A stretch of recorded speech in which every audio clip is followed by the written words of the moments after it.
नमस्कार छात्रों, एक बार फिर से आपका स्वागत है गुरुकुल में। सबसे पहले तो ईश्वर को याद कर लेते हैं और थोड़ी सकारात्मक ऊर्जा ले लेते हैं। तो सब लोग मेरे साथ बोलिए, जय माँ कामाख्या, जय भैरव बाबा। तो दोस्तों, आज का ये जो सेशन है, जैसा कि आपको स्क्रीन पे नज़र आ रहा है, यहाँ पे हम लोग वोकेबलरी के एक टॉपिक को आज टच कर रहे हैं। देखिए, ग्रामर कई दिनों से पढ़ रहे थे।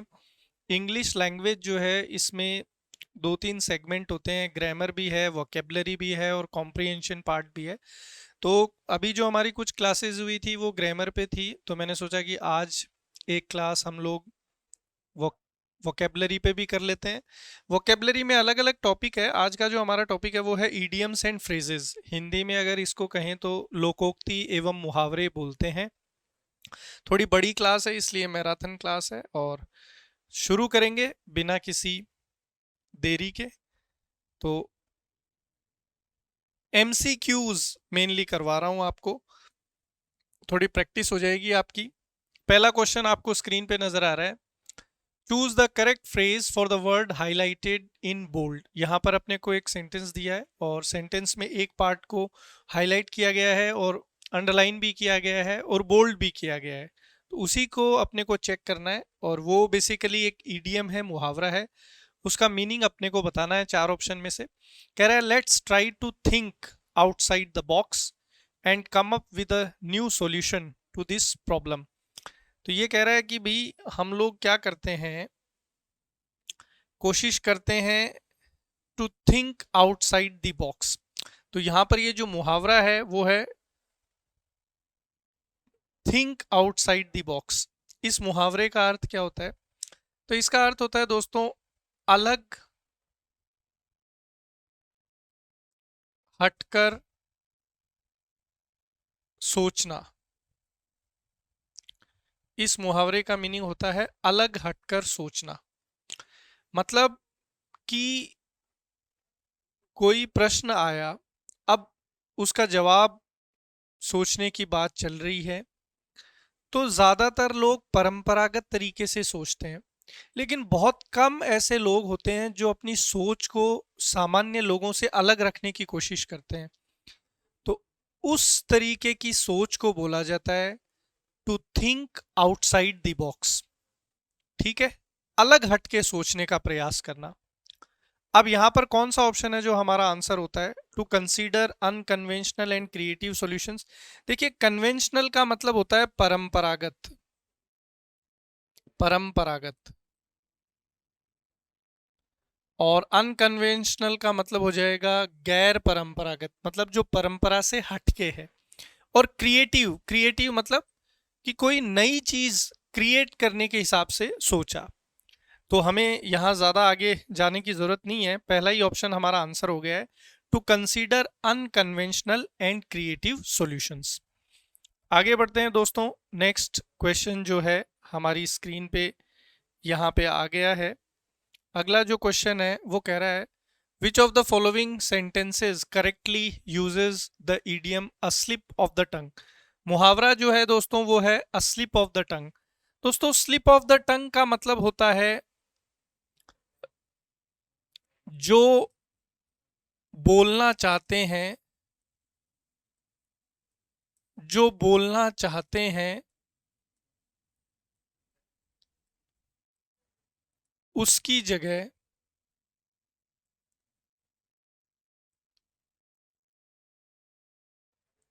उसकी जगह कुछ और बोल देना।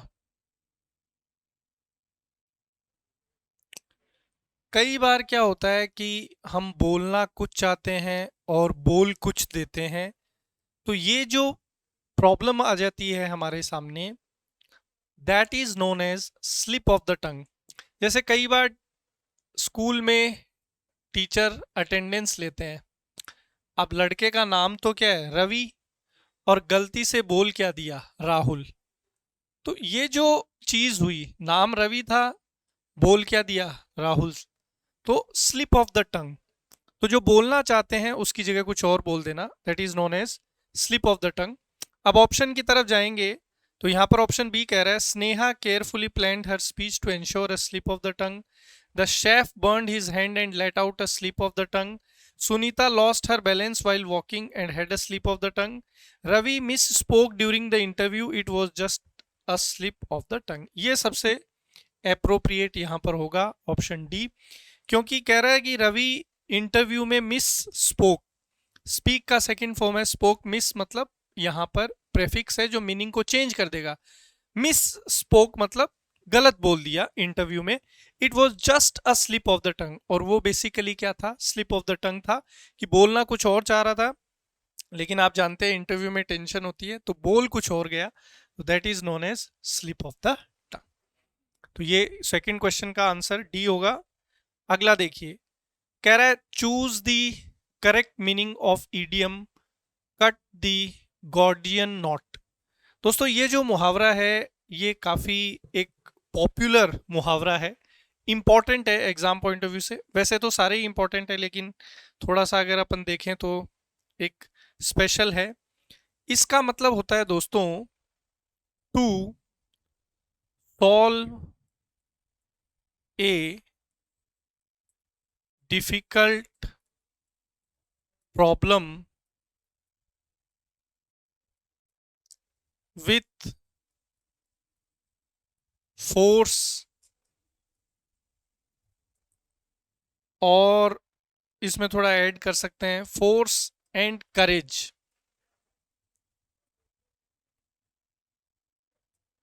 यहाँ पे पावर कर लेते हैं, ज़्यादा अच्छा रहेगा। To solve a difficult problem with power and courage, किसी भी कठिन समस्या को साहस और ताकत से सुलझा लेना, ये इस मुहावरे का अर्थ है। अब यहाँ जब ऑप्शंस की तरफ जाएंगे तो फर्स्ट ऑप्शन कह रहा है create unnecessary complications, disagree with authority, tie unrelated issues together, solve a problem boldly. तो ऑप्शन डी जो है बिल्कुल हमारा ठीक हो जाएगा कि किसी प्रॉब्लम को सॉल्व करना। बोल्डली का मतलब होता है दोस्तों बिल्कुल बेबाक तरीके से, बेबाकी से, एडवर्ब है ये, बेबाकी से बोल सकते हैं और बहादुरी से भी बोल सकते हैं। तो ये जो है यहाँ पर इसके हिंदी मीनिंग हम लोग ले सकते हैं। ठीक है, चलिए आगे बढ़ते हैं दोस्तों अगले क्वेश्चन की तरफ। कह रहा है which figure of speech is used in the old lady wept a river of tears. दोस्तों टीयर का मतलब आप समझते ही हैं आंसू, और वीप वर्ब है, उसका सेकंड फॉर्म है वेप्ट, इसका मतलब होता है रोना।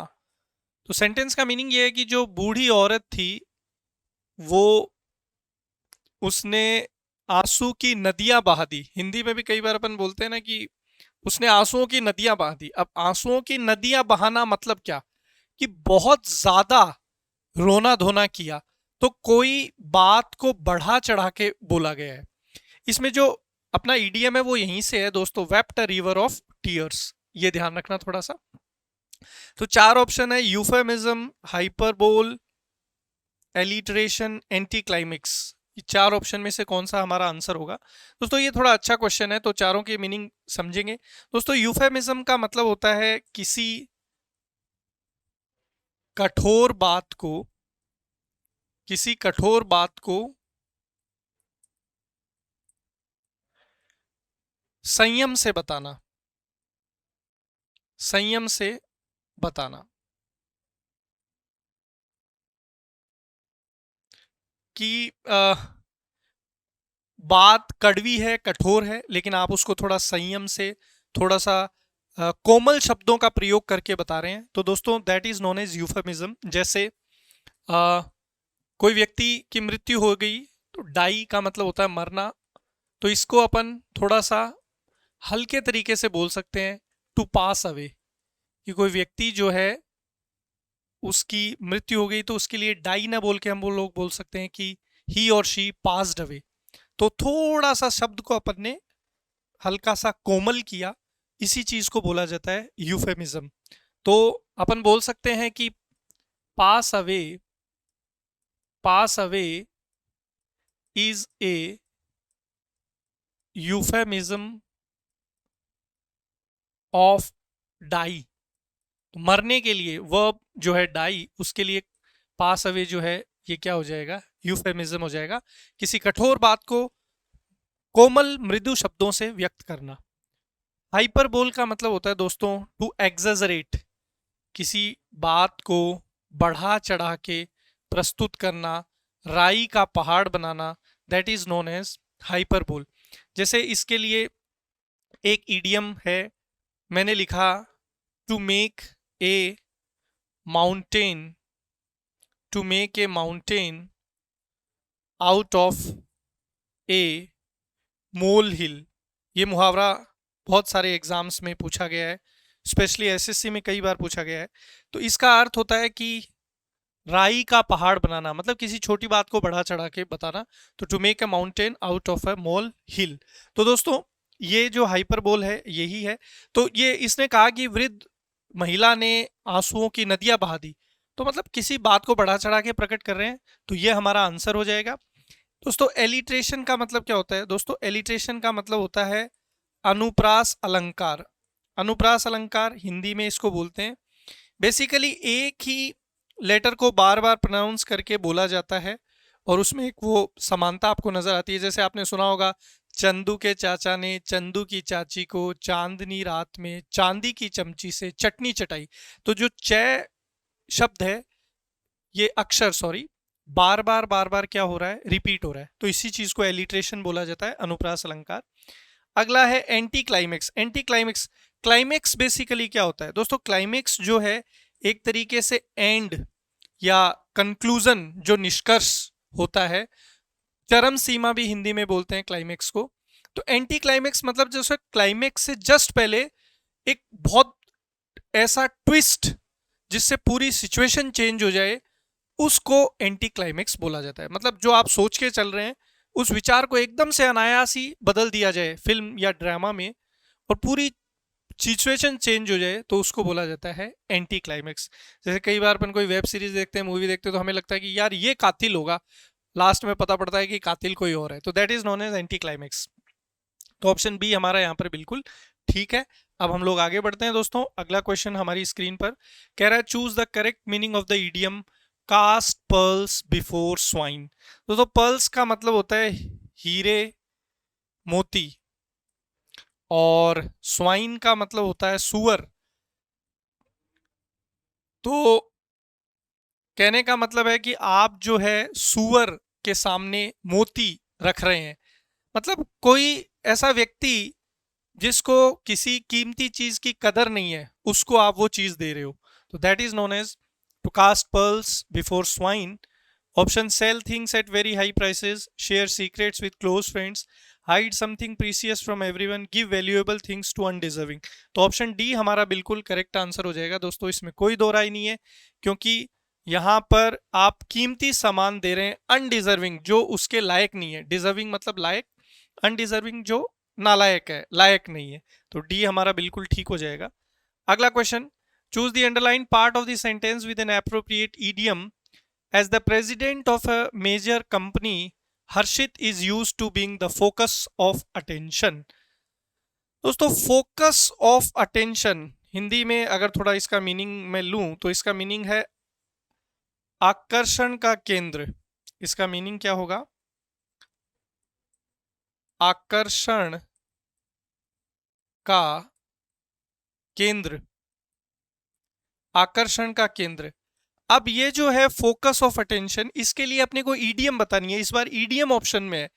अब तक जो क्वेश्चन थे उनमें जो अंडरलाइन पार्ट था वो ईडीएम था, और 4 ऑप्शन में उसका मीनिंग बताना था। इस बार बेसिकली आपको मीनिंग दिया हुआ है, उसके लिए कौन सा ईडीएम एप्रोप्रिएट होगा वो बताना है। दोस्तों फर्स्ट ईडीएम है the elephant in the room. दोस्तों the elephant in the room का मतलब होता है an obvious problem which nobody wants to discuss। कोई ऐसी समस्या जो सबको साफ साफ नजर आ रही है, लेकिन कोई भी उस पर चर्चा नहीं करना चाह रहा, सब चर्चा करने से बच रहे हैं, इसके लिए मुहावरा है the elephant in the room. Next है a dime a dozen. A dime a dozen का मतलब होता है दोस्तों something less valuable because it is present in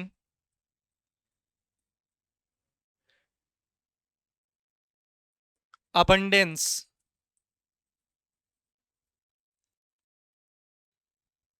कोई ऐसी चीज जो सामान्य है या कम कीमत की आंकी जा रही है क्योंकि वो बहुत प्रचुरता में उपलब्ध है, तो बहुत ज्यादा मात्रा में होने की वजह से उसकी कीमत जो है वो कम है। ऑर्डिनरी भी बोल सकते हैं, साधारण। नेक्स्ट ईडियम है दोस्तों under the weather. Under the weather का मतलब होता है टू फील सिक, बीमार महसूस करना। इसको याद रखना बहुत आसान है। अंडर द वेदर को आप याद रख सकते हैं मौसम की चपेट में आ जाना, तो मौसम की चपेट में आ गए, बीमार हो गए, टू फील सिक। नेक्स्ट है इन द लाइमलाइट। तो इन द लाइमलाइट मतलब आकर्षण का केंद्र, तो डी ऑप्शन हमारा करेक्ट होगा। लाइमलाइट में लाइट वर्ड आपको दिख रहा है, इससे आप याद रख सकते हैं कि भाई लाइट जहां पर गिरती है वहीं पर चारों तरफ रोशनी हो जाती है और वो हमें आसानी से नजर आना शुरू हो जाता है। तो आकर्षण का केंद्र जैसी कोई चीज हमें बतानी है तो इन द लाइमलाइट का अर्थ होता है आकर्षण का केंद्र। सेंटर ऑफ अट्रैक्शन भी बोला जाता है। लाइमलाइट के लिए अक्सर ऑप्शन और आपको मिलता है सेंटर ऑफ अट्रैक्शन, हिंदी में बोलेंगे आकर्षण का केंद्र। आगे बढ़ते हैं दोस्तों, अगला ईडियम कह रहा है choose the correct meaning of idiom to oil the hinges of silence. To oil the hinges of silence का मतलब होता है दोस्तों किसी को चुप रहने, किसी को चुप रहने या राज छुपाने हेतु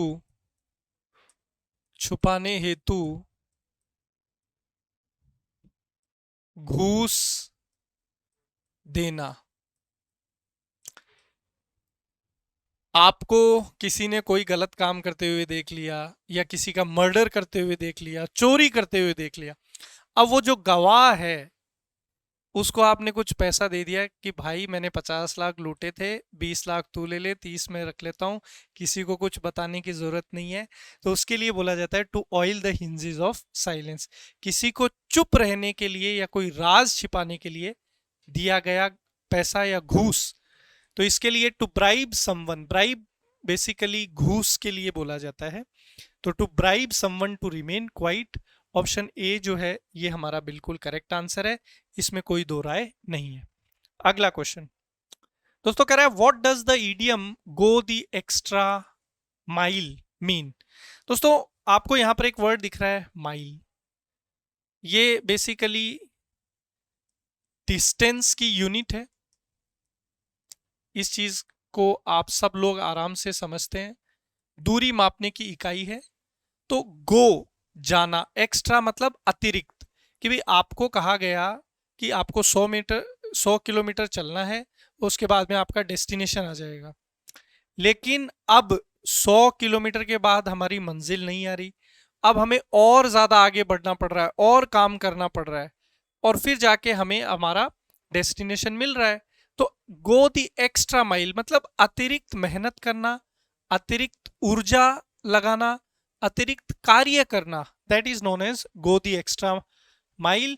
और यहां हमारा आंसर हो जाएगा वर्क हार्डर देन एक्सपेक्टेड, कि जितनी उम्मीद थी उससे ज्यादा मेहनत करना, उससे ज्यादा काम करना, that is known as go the extra mile. अगला क्वेश्चन देखिए दोस्तों, कह रहा है what does the idiom take to task mean. Take to task का मतलब होता है किसी को डांटना, या हम लोग बोल सकते हैं दंड देना। तो यहां पर अगर ऑप्शन की तरफ जाएं तो दोस्तों प्रेज का मतलब होता है किसी की प्रशंसा करना, रिवॉर्ड होता है किसी ने कोई अच्छा काम किया तो उसको आपने सम्मानित किया, कॉन्ग्रेचुलेट का मतलब होता है किसी को बधाई देना, स्कॉल्ड इसकी जगह एक और अच्छा वर्ड है रिब्यूक, एक अच्छा वर्ड और हम लोग यूज कर सकते हैं रेप्रीमेंट।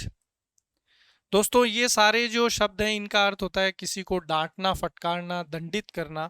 तो ऑप्शन ए जो है हमारा बिल्कुल करेक्ट आंसर है, इसमें कोई दो राय नहीं है। आगे बढ़ेंगे, अगला क्वेश्चन आपकी स्क्रीन पर कह रहा है choose the correct meaning of idiom bite the bullet. दोस्तों बाइट द बुलेट का मतलब होता है कि एक बोल सकते हैं हिंदी में अपमान का घूंट पीना या असफल हो जाना। इसके कुछ अलग अलग मीनिंग देखने को मिलते हैं। तो बाइट द बुलेट का जो पॉपुलर मीनिंग है वो है टू फेल और टू अपन बोल सकते हैं टू गिव अप, हार मान लेना, सरेंडर कर देना, इम्बेरेस होना, अपमानित महसूस करना, ह्यूमिलिएट होना। ये सारे इसकी मीनिंग निकल के आते हैं। तो ऑप्शन की तरफ जाएंगे तो टेल ए सीक्रेट, किसी को रहस्य बताना, बिना सोचे बोलना, एक साहसी योजना बनाना, एंड्योर समथिंग पेनफुल। पेनफुल का मतलब होता है पीड़ादायक, जो चीज आपको पीड़ा पहुंचाए। एंड्योर का मतलब होता है कि उस चीज को सह फील करना, स्वीकार करना, उस चीज को झेलना, महसूस करना। तो ये हमारे सारे इसके मीनिंग है मीनिंगफुल। क्योंकि भी जब आप फेल होते हैं, आप हारते हैं, समर्पण आपको करना पड़ता है, शर्मिंदगी झेलनी पड़ती है, अपमान झेलना पड़ता है, तो ये सारी चीजें बहुत पीड़ा और कष्ट देती हैं। तो ऑप्शन ए हमारा बिल्कुल ठीक है। नेक्स्ट है दोस्तों, what does the idiom not one's cup of tea mean. कोई ऐसी चीज जो आप पसंद नहीं करते उसके लिए बोला जाता है not my cup of tea.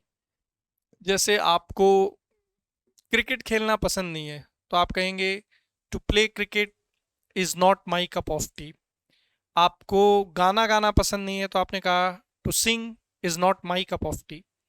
कि ये चीज पसंद नहीं है या आप उसको नफरत करते हो ऐसी चीज से।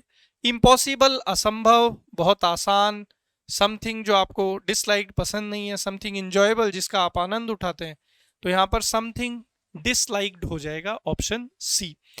अब यहां जो है इसको चेंज भी कर सकते हैं। जैसे आपने कहा कि to eat good food is my cup of tea, कि भाई अच्छा भोजन करना जो है वो मुझे पसंद है। तो ये नॉट लगने से सेंटेंस का मीनिंग यहाँ पर चेंज हो गया है, नेगेटिव में चले गए हम। तो ये चीज आपको समझनी है। तो वंस कप ऑफ टी मतलब जो आपकी पसंद से रिलेटेड है। नॉट लग गया तो सेंटेंस का मीनिंग कैसा हो गया, नेगेटिव। नेक्स्ट है what does the idiom in black and white mean. दोस्तों ये जो मुहावरा है ब्लैक एंड व्हाइट, इसका मतलब होता है लिखित में। ब्लैक एंड व्हाइट का मतलब क्या होता है, लिखित में। देखिए, आपने किसी से कोई वादा किया, किसी को कुछ बोला कि मैं तुम्हारे लिए चांद तारे ले आऊंगा, मैं तुम्हें स्विट्जरलैंड घुमाने ले जाऊंगा।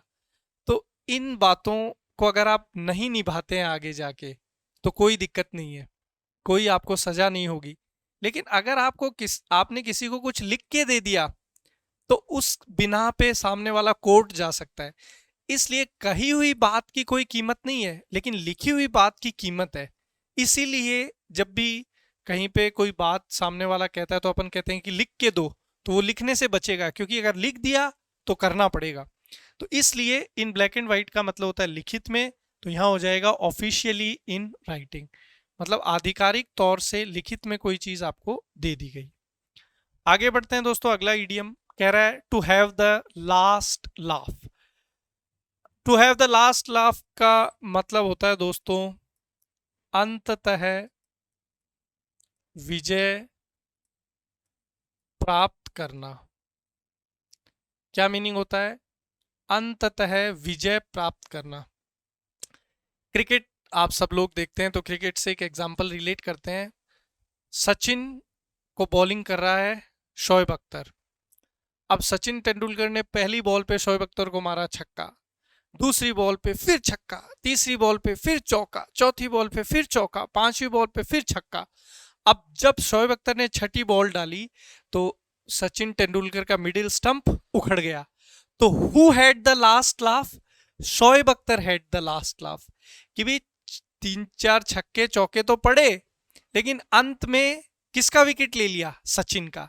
तो ये मुहावरा यहां एकदम फिट बैठेगा। To have the last laugh succeed eventually.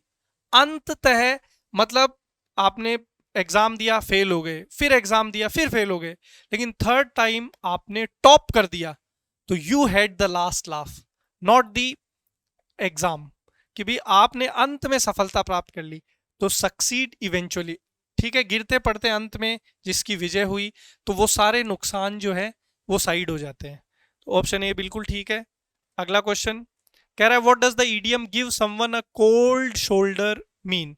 दोस्तों, कोल्ड शोल्डर का मतलब होता है किसी को अनदेखा करना, किसी पर ध्यान न देना।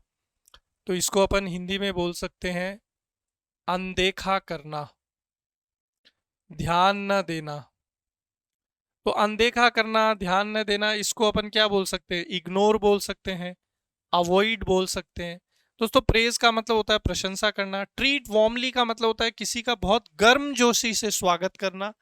इनवाइट फॉर डिनर, रात्रि भोजन के लिए आमंत्रण देना। तो हमारा ऑप्शन जो है सी बिल्कुल ठीक हो जाएगा। अगला क्वेश्चन कह रहा है choose the correct meaning of idiom show a clean pair of heels. दोस्तों, ये जो मुहावरा है to show a clean pair of heels, इसका मतलब होता है कहीं से बच के निकलना, टू एस्केप 9-2-11 होना। हिंदी में अक्सर आपने सुना होगा 9-2-11 हो गया भाई। बच के निकलना, बच निकलना, बच निकलना, भाग जाना, ये सारे इसके हिंदी मीनिंग हो सकते हैं। तो ऑप्शन की तरफ जाएंगे तो रन अवे। इमिटेट का मतलब होता है दोस्तों किसी की नकल करना। प्रिसाइज का मतलब संक्षिप्त होना। स्प्रेड क्विकली, तेजी से किसी चीज का फैलना। अगला क्वेश्चन कह रहा है what does the idiom to turn over a new leaf? दोस्तों, turn over a new leaf का मतलब होता है एक नई शुरुआत करना। इसका मतलब होता है नई शुरुआत करना। दोस्तों, इस मुहावरे को याद रखना भी बहुत आसान है। ध्यान से समझना मैं क्या कह रहा हूं।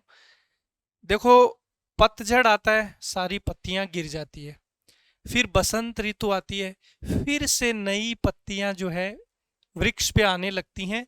तो to turn over a new leaf, new leaf से याद रखिए नई पत्ती मतलब नई शुरुआत। तो ऑप्शन की तरफ जाएंगे। गलतियों को दोबारा, रिपीट मिस्टेक मतलब गलतियों को दोबारा दोहराना। टर्न पेजेस है ये, पेज पलटना। स्टे अनचेंज्ड, बिना बदलाव के रहना। स्टार्ट अफ्रेश, अफ्रेश का मतलब होता है दोस्तों न्यू, नया। तो यहाँ ऑप्शन ए जो है वो हमारा बिल्कुल करेक्ट आंसर हो जाएगा। आगे बढ़ते हैं दोस्तों। अगला क्वेश्चन कह रहा है choose the correct meaning of idiom tooth and nail. दोस्तों, टूथ एंड नेल का मतलब होता है एड़ी चोटी का जोर लगाना। एड़ी चोटी का जोर लगाना, एड़ी चोटी का जोर लगाना। दिन रात एक करना। सीक्रेटली एंड साइलेंटली, गुप्त रूप से और शांति से। विदाउट एनी टूल्स, इन्हें confuse. With full strength and determination, बिल्कुल बिना किसी संदेह के ऑप्शन डी करेक्ट आंसर है। डिटर्मिनेशन का मतलब होता है दृढ़ संकल्प, और स्ट्रेंथ मतलब शक्ति। तो पूरी शक्ति और संकल्प के साथ कुछ करना, that is known as tooth and nail, एड़ी चोटी का जोर लगाना। आगे बढ़ते हैं। अगला क्वेश्चन कह रहा है choose the correct meaning of idiom face the music. दोस्तों, फेस द म्यूजिक का मतलब होता है अपने किए गए गलत कार्यों का परिणाम भुगतना। अपने अपने कुकर्मों का, अपने कुकर्मों का परिणाम भुगतना। अपने कुकर्मों का परिणाम भुगतना। आपने कोई गलत काम किया, अब उसका रिजल्ट तो आपको झेलना ही पड़ेगा। साल भर पढ़ाई नहीं करी, अब एग्जाम आ गए तो फेल हो गए, तो परिणाम भुगतना पड़ेगा। To face the music. Poor weather, bear consequences, easy, earn money, give money. Bear का मतलब होता है दोस्तों झेलना, टू टॉलरेट, और कॉन्सिक्वेंस का मतलब होता है रिजल्ट, तो परिणामों को भुगतना। तो बिना किसी टेंशन के ऑप्शन बी हमारा करेक्ट आंसर है, beer consequences. Next,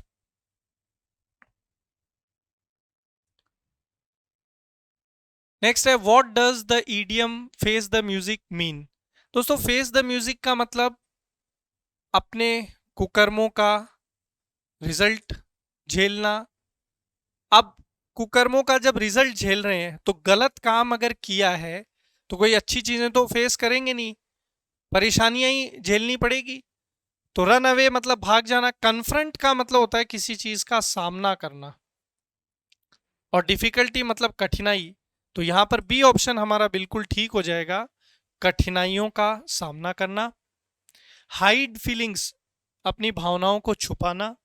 avoid trouble समस्या से बचना। तो बी ऑप्शन अपना बिल्कुल ठीक हो जाएगा। ये एक अच्छा ईडियम है, ध्यान से देखेंगे। कह रहा है which of the following sentences correctly uses the idiom a picture is worth 1000 words. दोस्तों मुहावरे का अर्थ है कि एक तस्वीर जो है वो 1000 शब्दों के बराबर होती है। अब मैंने आपको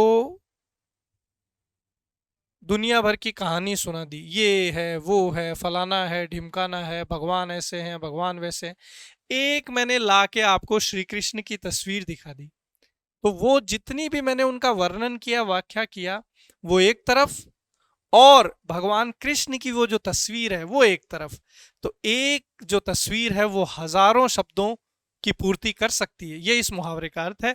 अब ऑप्शन की तरफ जाएंगे तो कह रहा I prefer reading detailed descriptions rather than looking at images even though a picture is worth 1000 words.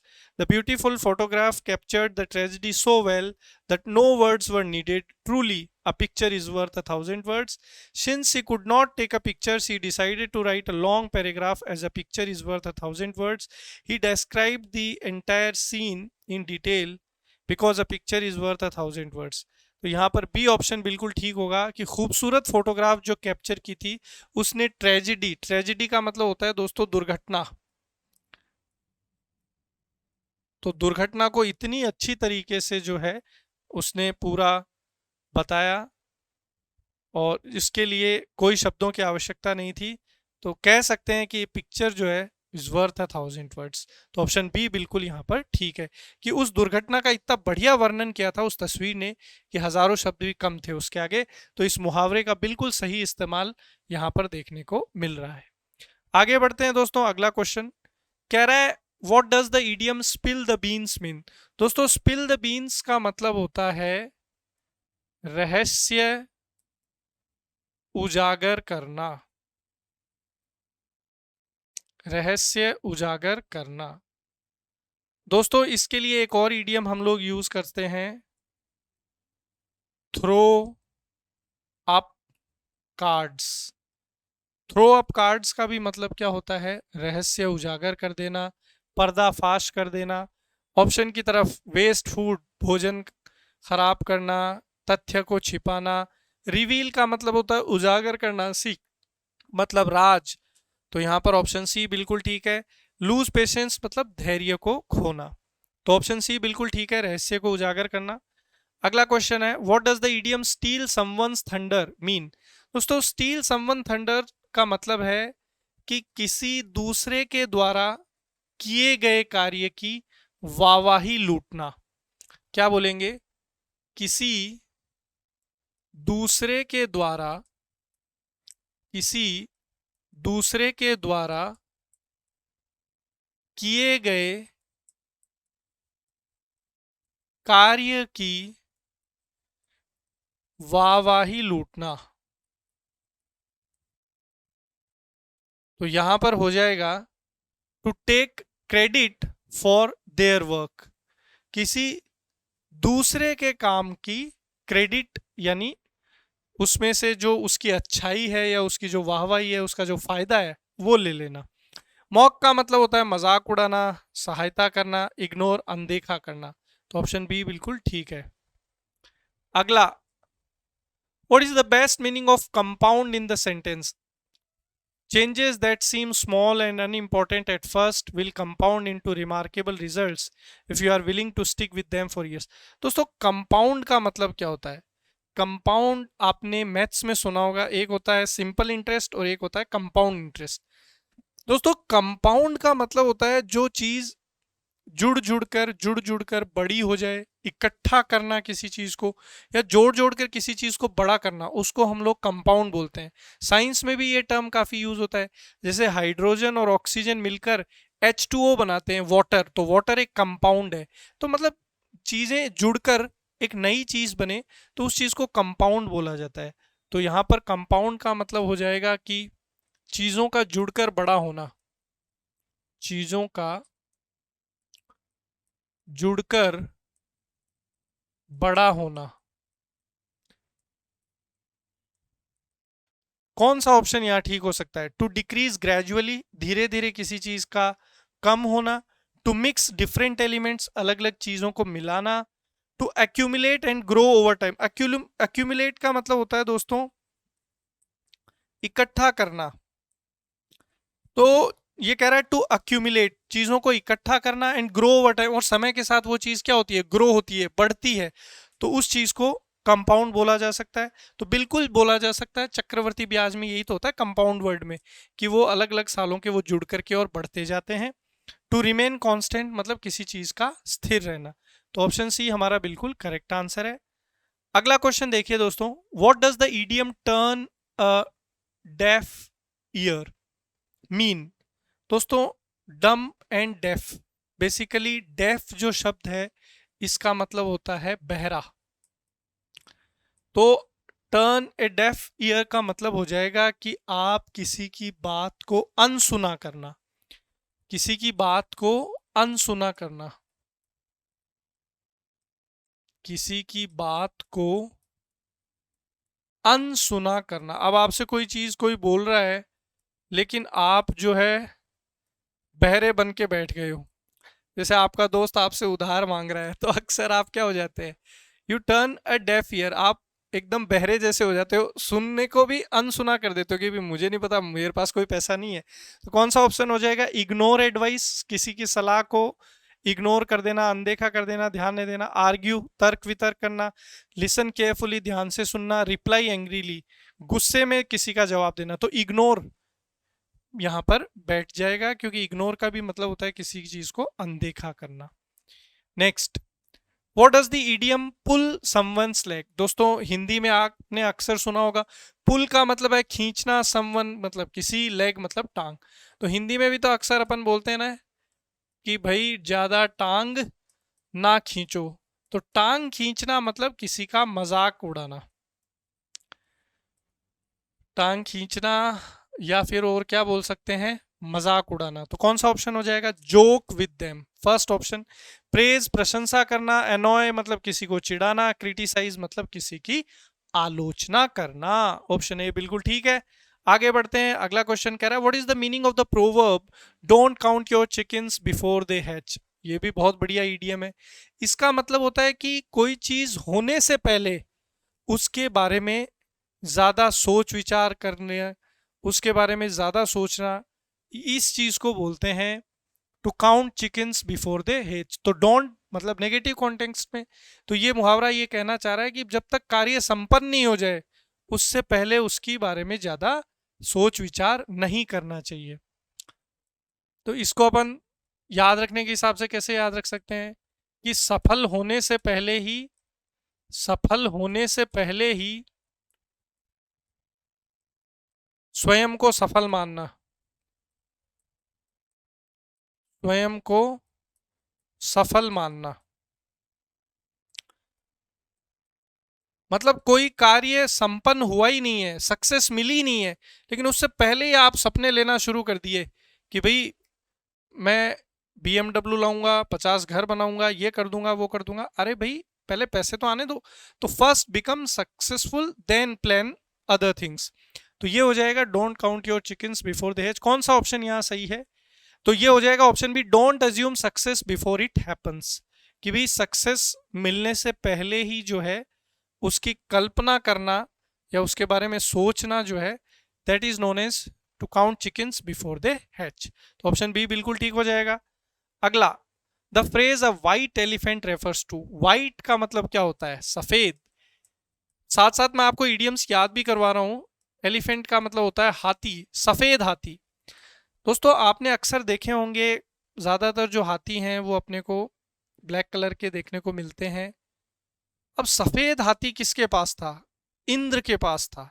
अब सफेद हाथी कितने का आपको देखने मिलते हैं आसपास इधर उधर? मतलब ये बहुत रेयर स्पीसीज है एलिफेंट की।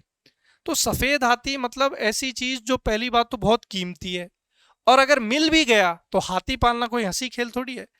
तो वाइट एलिफेंट का मतलब होता है कॉस्टली पोजेशन, एक कीमती वस्तु रखने के हिसाब से। तो यहाँ ऑप्शन है lucky charm, valuable item, costly burden, rare animal. Option C यहाँ पर बिल्कुल ठीक होगा। कॉस्टली है, कीमती है, और बर्डन मतलब एक तरीके से आपके ऊपर उस चीज का बहुत ज्यादा दबाव है, बहुत ज्यादा आप पे उसका प्रेशर है, क्योंकि भाई उसको मेंटेन करना भी तो बहुत मुश्किल है। हाथी पालना कोई हंसी खेल थोड़ी है। तो कॉस्टली बर्डन, व्हाइट एलिफेंट का मतलब होगा कीमती, ऐसी कोई कीमती चीज जो आपके रखने के हिसाब से बहुत ज्यादा आपको समस्या दे, प्रॉब्लम दे। तो ऑप्शन सी हमारा बिल्कुल ठीक हो जाएगा। Next, what does the idiom cry over spilt milk? आपने सुना होगा, अब पछताए होत क्या जब चिड़िया चुग गई खेत। मतलब कि कोई चीज होने के बाद उस पे रोना धोना करना, आंसू बहाना। तो ये, इसको अपन हिंदी में बोलते हैं व्यर्थ का, व्यर्थ का पश्चाताप करना। समय रहते तो आपने चीजों को ध्यान नहीं दिया, और अब नुकसान होने के बाद आप आंसू बहा रहे हो, तो उस चीज का कोई फायदा नहीं। उसी के लिए आता है cry over spilt milk. Regret, regret का मतलब होता है पश्चाताप। पास्ट मतलब भूतकाल, लॉस मतलब नुकसान।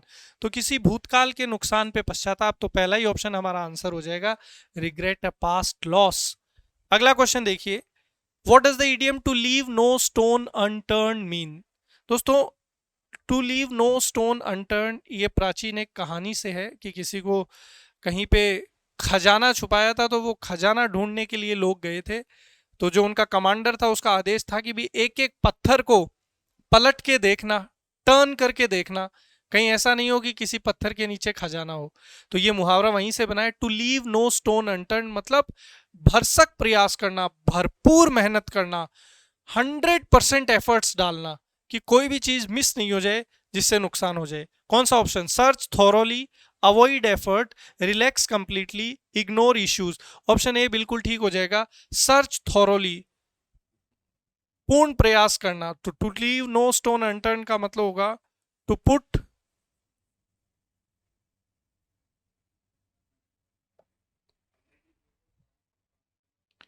टू पुट कंप्लीट एफर्ट्स, बहुत ज्यादा मेहनत करना, अपना 100% दे देना, that is known as to leave no stone unturned, to put complete efforts, बहुत ज्यादा मेहनत करना। Next, what does the idiom on cloud nine mean? Hindi में आपने अक्सर सुना होगा, आज मैं 7वें आसमान पे हूं, मतलब अत्यधिक खुश होना। अब अंग्रेजी में खुशी और ज्यादा है, तो आप कौन से आसमान पे चले गए हो? 9वें पे। तो ऑन क्लाउड नाइन का हिंदी मीनिंग जो है वो है अत्यधिक, अत्यधिक प्रसन्न होना, अत्यधिक प्रसन्न होना। कौन सा ऑप्शन हो जाएगा? Option B, extremely happy. अगला देखिए, कह रहा है choose the correct meaning of idiom flog a dead horse. दोस्तों, फ्लॉग अ डेड हॉर्स का मतलब होता है कि भाई आप मरे हुए घोड़े को चाबुक मार रहे हो, उसको चलाने का प्रयास कर रहे हो। तो क्या मरा हुआ घोड़ा चलेगा क्या, भागेगा क्या, दौड़ेगा क्या? नहीं। तो फ्लॉग अ डेड हॉर्स का मतलब होता है टू वेस्ट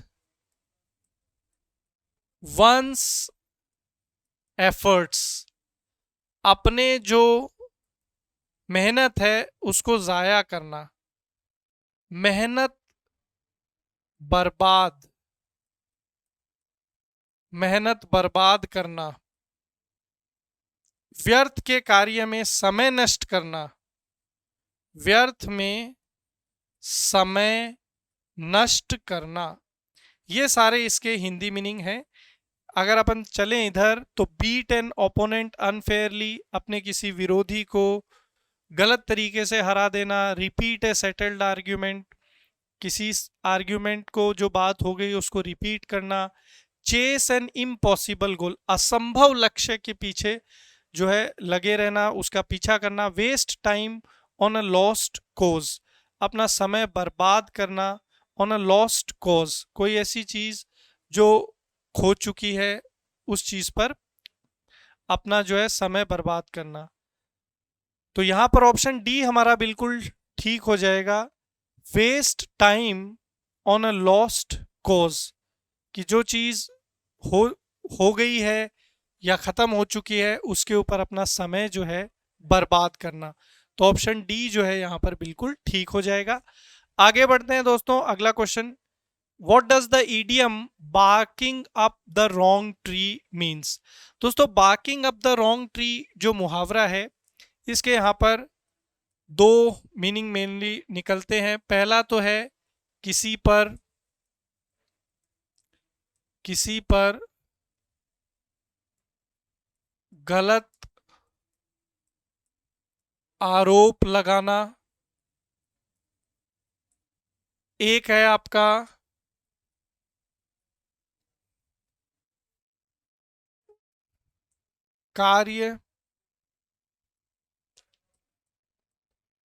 कोई कार्य गलत कर देना, ये मेनली इस मुहावरे के मीनिंग आते हैं। Barking up a wrong tree, to bark up a wrong tree mainly जो मुहावरा है। तो अपोलोजाइजिंग का मतलब होगा किसी से माफी मांगना, प्रेजिंग समवन किसी की प्रशंसा करना, अक्यूजिंग रॉन्गली, अक्यूज का मतलब किसी पे आरोप लगाना, रॉन्ग मतलब गलत। तो ऑप्शन सी बिल्कुल ठीक हो जाएगा कि किसी पे गलत आरोप लगाना, तो हमारा ये आंसर बन जाएगा। अगला क्वेश्चन कह रहा है choose the correct meaning of the idiom cut no ice. Cut no ice का मतलब होता है दोस्तों प्रभावहीन, कोई ऐसी चीज जिसका कोई प्रभाव नहीं है, कोई इंपैक्ट नहीं है, जो कैसी बन गई रह गई है, यूजलेस वर्थलेस बन के रह गई है। तो यहाँ पर ऑप्शन ए बिल्कुल हमारा ठीक हो जाएगा, हैव नो इफेक्ट, कोई प्रभाव नहीं होना, प्रभावहीन। अगला देखिए दोस्तों, what does the idiom to grasp at straws means. To grasp at straws जो मुहावरा है दोस्तों, टू ग्रैस्प एट स्ट्रॉ, इसका मतलब होता है किसी चीज को लेकर छटपटाना,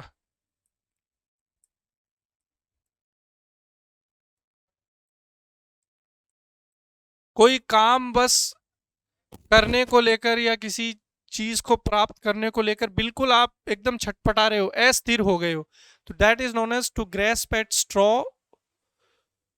मुहावरा आपको मीनिंग देगा ये, टू विन इजीली, आसानी से, to try desperate measures. Option B बिल्कुल ठीक हो जाएगा कि आप जो है एकदम किसी चीज को लेकर छटपटा रहे हो और पूरी जो है कोशिश कर रहे हो, उस चीज को लेकर परेशान हो, that is known as to grasp at straws. Option B हमारा बिल्कुल ठीक है।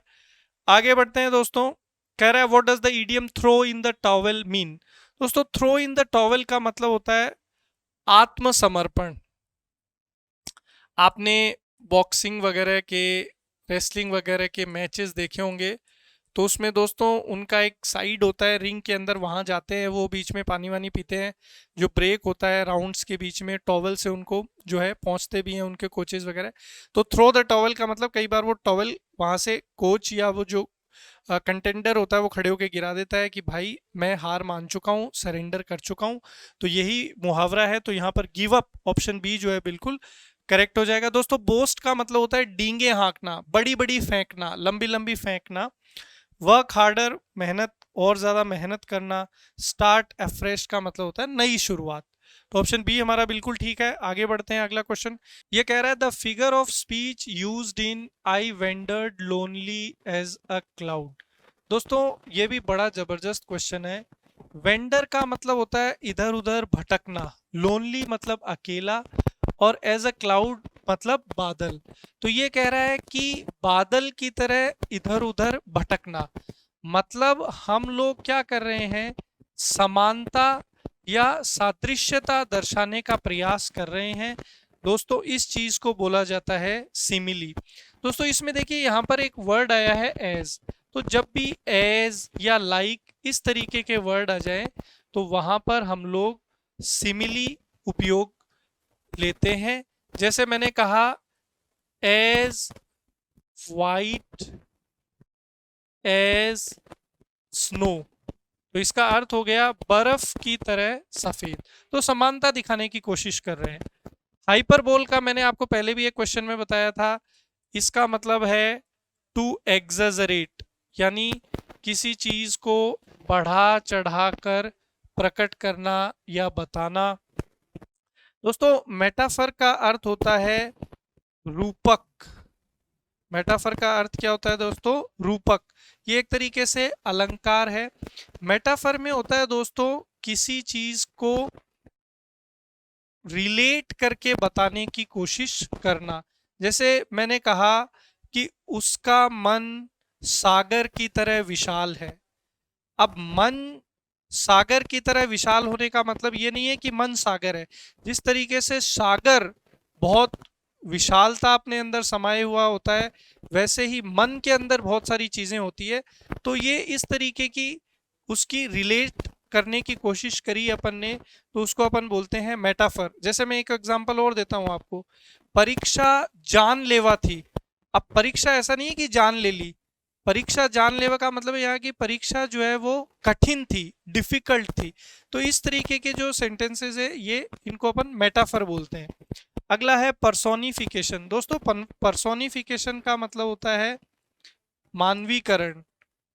मानवीकरण मतलब कोई निर्जीव वस्तु है और उसको हमने मानव की उपमा दे दी, तो उसको अपन पर्सोनिफिकेशन बोलते हैं। जैसे मैंने कहा कि चांद मेरी तरफ देखकर मुस्कुराया। अब मुस्कुराने किसकी क्वालिटी है, मनुष्य की। चांद तो एक निर्जीव वस्तु है, मुस्कुरा थोड़ी सकती है, लेकिन मैं कह रहा हूं कि चांद मेरी तरफ देखकर मुस्कुराया। तो नॉन लिविंग को लिविंग की तरह ट्रीट करना क्या कहलाता है, पर्सोनिफिकेशन। चलिए, तो यहां पर क्वेश्चन नंबर 36 में ऑप्शन बी हमारा करेक्ट आंसर है। अब हम लोग आगे बढ़ते हैं। कह रहा है what does the idiom jump the gun mean. दोस्तों जंप द गन का मतलब होता है कि कार्य को परिपक्वता से न करना, जल्दीबाजी करना, उसको अपन बोलते हैं जंप द गन। जैसे आपके पास गन है, अब गन से गोली मारने की बजाय आप जो है जंप करके पहले ही सामने वाले पे अटैक कर रहे हो, अब तो मार देगा ना आपको। तो मतलब थोड़ा बेवकूफ़ी भरा डिसीजन लेना, परिपक्वता से काम नहीं करना, उसके लिए बोला जाता है jump the gun. Succeed quickly, act pre maturely. Mature का मतलब होता है परिपक्व, तो एक्ट प्री मतलब कि भाई मैच्योरिटी का अभाव होना, अपरिपक्वता से कोई कार्य कर देना। तो ऑप्शन बी हमारा बिल्कुल यहाँ पर करेक्ट आंसर है। आगे बढ़ते हैं दोस्तों, अगला क्वेश्चन कह रहा है what does the idiom to beat a dead horse. हमने एक मुहावरा सॉल्व किया था, to flog a dead horse. Same इस मुहावरे का अर्थ है व्यर्थ में कोई कार्य करते रहना, समय बर्बाद करना, या कोई ऐसा कार्य करना जिससे हमें कोई रिजल्ट नहीं मिलेगा। तो to beat a dead horse, तो यहाँ पर हमारा आंसर हो जाएगा waste time on a hopeless issue. कोई ऐसी चीज जिसकी कोई उम्मीद नहीं है और उस पर हम अपना वक्त जाया कर रहे हैं। तो डी हमारा बिल्कुल करेक्ट है। आगे बढ़ते हैं दोस्तों, कह रहा है what does the idiom cry wolf mean. दोस्तों क्राई वोल्फ का मतलब होता है किसी को गलत जानकारी या गलत चेतावनी देना। गलत जानकारी या गलत चेतावनी, गलत जानकारी या गलत चेतावनी देना। तो दोस्तों आप जानते हो कि ये जो भेड़िए होते हैं बड़े ही धूर्त प्रकार के जानवर होते हैं। तो ये कई बार अननेसेसरी जो है चिल्लाकर और दूसरे जानवरों को शो करते हैं कि पता नहीं कोई खतरा है, और कोई जानवर वहां जब आता है तो उस पर अटैक कर देते हैं, उसका शिकार कर लेते हैं। तो वहीं से ये मुहावरा बना हुआ है, to raise a false alarm, झूठी चेतावनी देना। Next, the meaning of the idiom make a clean breast of. इस चीज का मतलब क्या होगा दोस्तों, make a clean breast of का मतलब होता है कि अपनी गलती स्वीकार करना। आपसे कोई गलत काम हो गया है और अब आप उसको एक्सेप्ट कर रहे हो, तो that is known as make a clean breast of. तो यहाँ पर ऑप्शन सी बिल्कुल ठीक हो जाएगा दोस्तों, कन्फेस। कन्फेस का मतलब यही होता है कि अपनी गलती को मान लेना या अपने द्वारा जो कुछ गलत हो गया उसको स्वीकार कर लेना। तो ऑप्शन सी हमारा बिल्कुल ठीक है। आर्ग्यू का मतलब तर्क वितर्क करना, अक्यूज मतलब किसी पे आरोप मढ़ना, और विस्फर का मतलब होता है फुसफुसाना। तो बी यहाँ पे सी बिल्कुल ठीक है। अगला question, the EDM token strike. दोस्तों टोकन स्ट्राइक, स्ट्राइक का मतलब होता है हड़ताल। तो टोकन स्ट्राइक का मतलब होता है दोस्तों एक ऐसी हड़ताल जो चेतावनी के रूप में देखी जाती है, मानी जाती है, समझी जाती है, तो उसको हम लोग बोलते हैं टोकन स्ट्राइक। तो यहाँ पर हमारा आंसर जो हो जाएगा वो हो जाएगा वार्निंग स्ट्राइक। ऑप्शन बी जो है बिल्कुल ठीक है। दोस्तों प्रोटेस्ट का मतलब होता है आंदोलन करना। प्रोटेस्ट का मतलब क्या होता है? आंदोलन करना। तो बी हमारा बिल्कुल ठीक है। सॉरी, ऑप्शन कौन सा है? हाँ बी है। क्वेश्चन नंबर 42 कह रहा है व्हाट डज द ईडियम बरी द हैच मीन। दोस्तों बरी द हैच मीन, ये जो ईडियम है बरी द हैच, इसका मतलब होता है बीती बातों पर, बीती बातों पर मिट्टी डालना, या झगड़ा भुलाकर, झगड़ा भुलाना, और बोल सकते हैं कि भाई बीती बातों को भुला के आगे बढ़ना, झगड़े को समाप्त करना, that is known as bury the hatchet. Bury का मतलब दफनाना या गाड़ना, हैच मतलब कुल्हाड़ी। तो इसको याद रख सकते हैं कि भाई कोई कुल्हाड़ी थी, उससे लड़ाई हुई थी, झगड़ा हुआ था, अब उसने उसको आपने गाड़ दिया और कहा कि भाई बीती बातों पे मिट्टी डालो, भूल जाओ। तो ये हो जाएगा मेक पीस, शांति कर लेना, झगड़े को समाप्त कर देना। अगला देखिए दोस्तों, कह रहा है choose the correct option that replaces the underline word और phrase in the following sentence. Sujata put in the best dress for the party. दोस्तों यहाँ पर फ्रेजल वर्ब है एक, पुट इन। तो क्या ये सही फ्रेजल वर्ब है क्या यहाँ, वो अपने को बताना है दोस्तों। जब यहाँ पर आगे कह रहा है best dress for the party, तो सुजाता ने अपनी जो सबसे बेहतरीन ड्रेस थी पार्टी के लिए उसको धारण किया, पहनना। तो दोस्तों पहनने के लिए हमारे पास जो फ्रेजल वर्ब है वो है पुट ऑन। पुट ऑन का मतलब होता है धारण करना, कोई चीज पहनना। तो यहाँ पर ड्रेस की बात हो रही है, तो ऑब्वियसली कौन सा फ्रेजल वर्ब सबसे ठीक हो जाएगा? ऑप्शन सी बिल्कुल ठीक हो जाएगा, पुट ऑन। पुट ऑन का मतलब होता है धारण करना। आगे बढ़ते हैं दोस्तों, अगला ईडियम कह रहा है what does the idiom get to the point mean. दोस्तों गेट टू द पॉइंट का मतलब होता है सीधी मुद्दे की बात करना। गेट टू द पॉइंट का मतलब होता है मुद्दे की बात करना,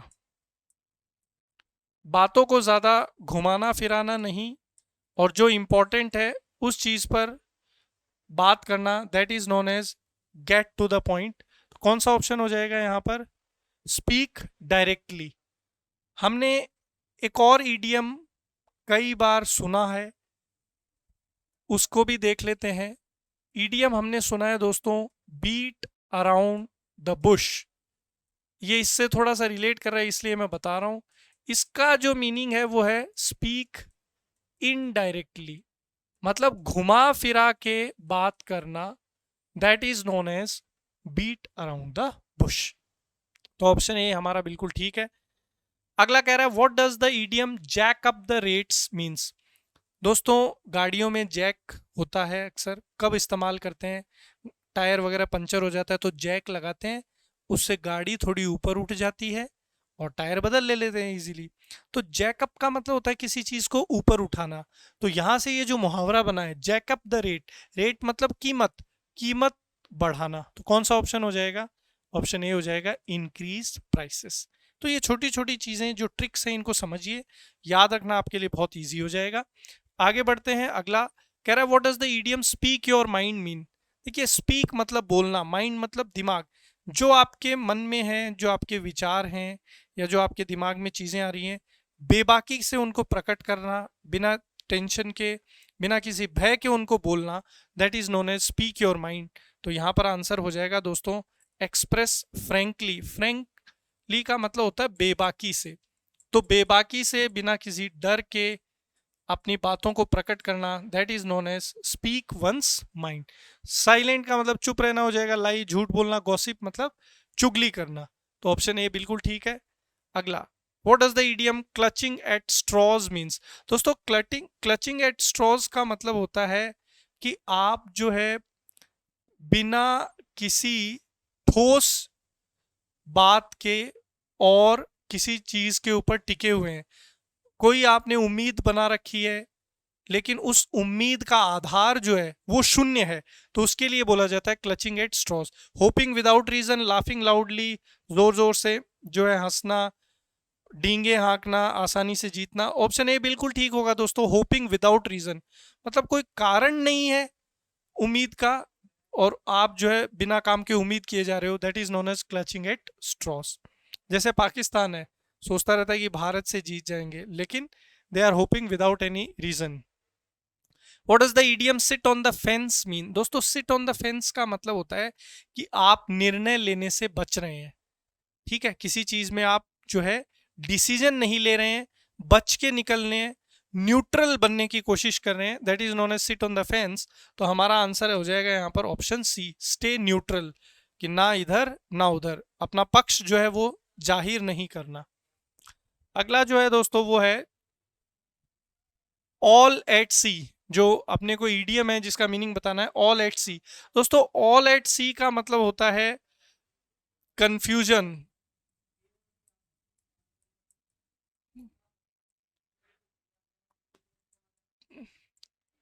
परप्लेक्सिटी,